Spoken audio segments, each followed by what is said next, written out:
Okay, let's have a look at the Early Years Learning Framework booklet then, will we?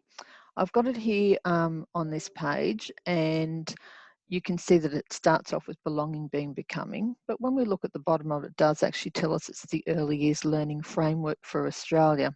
So what I'm going to do is I'm just going to minimise the page a little bit so you can see that all together. So this is what it looks like to start with.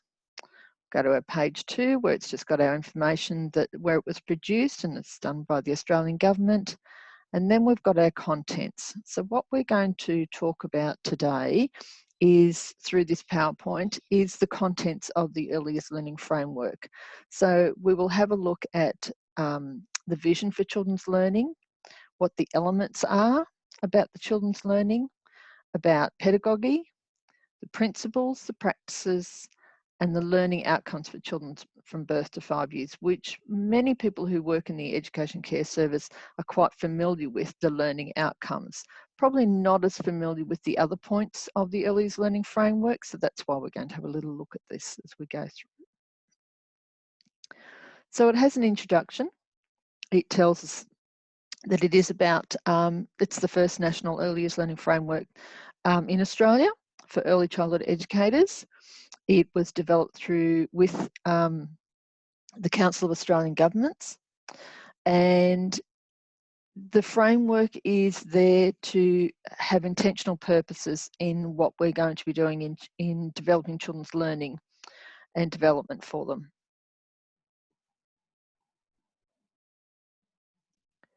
Now, I'm not going to read all of this page, and I'm not going to read any of all the pages that we go through. I just want to show you what is actually in the booklet, because I'd like you to open it and read it. So it does have a little declaration here about the Melbourne Declaration, also commits to improved outcomes for Aboriginal and Torres Strait Islander young people and strengthening early childhood education. And this was also coincided with the Council of Australian Governments, or COAG, which has now been changed to, I think, the National Cabinet, and they were committed to closing the gap by 2020. And because that hasn't happened, that's now been extended until 2030. It's still something to have a read about. There's a little discussion here about the vision for children's learning, and this is where the belonging, being, and becoming comes into play. So it is nice for you to have a read of this, to have an actual understanding of what this booklet is about. Then moves forward and actually talks about the elements of the framework. So the elements, when they're talking about this, is when they're talking about the principles, the practices, and the learning outcomes. But these three elements also need to be mixed in with our pedagogy and our curriculum decision makings. It tells us what their expectation is for children's learning. And as it can see here, the diversity in family life means that children experience belonging, being, and becoming in many different ways. They bring their diverse experiences, perspectives, expectations, knowledge, and skills to their learning. And it continually goes on to talk about constructive understandings in children's learning and how we should view children. Now, this here is a little funny looking triangle that actually shows all the elements. So we can see that we've got our principles here, practices, our learning outcomes here, and this is all going to link with children having a sense of belonging, being, and becoming. So there's no point in just doing a program and discussing learning outcomes if you don't abide by the principles and practice that underpin that. So what you need to do is go through and have a read about what early childhood pedagogy is all about, and start thinking about what you believe in regards to children's learning and how they learn and how you're going to support them through their learning. But have a read of this. Then you'll go through and have a look at the principles. So you can see that there we've got secure, respectful, and reciprocal relationships, and talks about what educators will do. Talks about the partnerships that we have with our families and our children, the high expectations and equity we will have for the children, the respect for diversity, and the ongoing learning and reflective practice that we will do. And this includes our critical reflections. Now, critical reflections are very different to just a general evaluation of a program or an observation. This is quite critical, and you will read some of these questions here to help you with those. Once you've had a read of the principles, we look at the practices. So there's 5 of the principles, and we've got 8 of the practices. So we've got holistic approaches, our responsiveness to children, learning through play, intentional teaching, learning environments, cultural competence, and continuity of learning and transitions. And assessment for learning. Once we've been through and had a read of those, you'll then come to the learning outcomes, and it will talk to you about how there are 5 learning outcomes.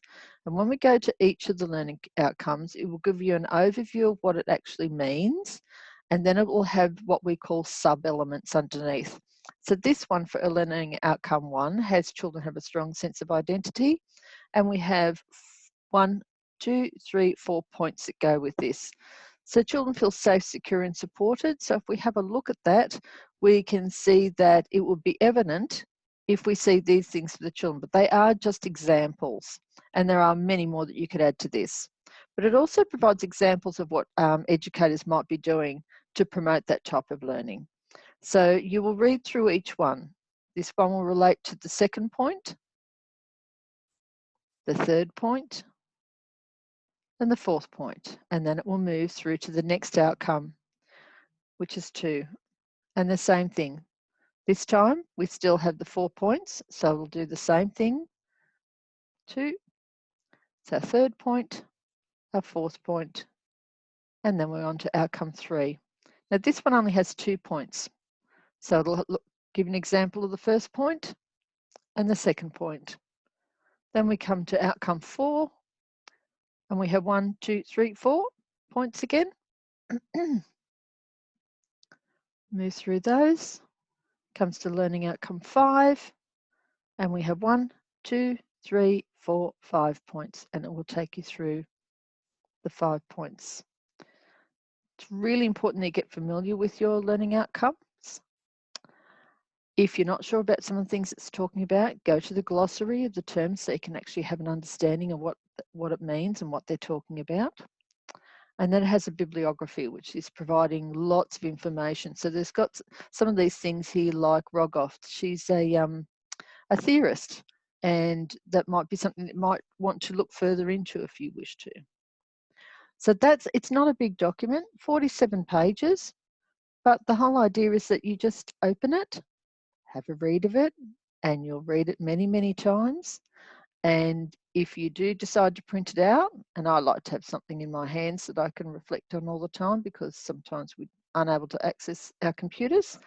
But once again, just keep reading it until you get really comfortable with it, and you'll probably still keep reading it. But that's all that's about. I just wanted to show you what it would actually look like and what was in it, so it didn't seem a little bit scary for you.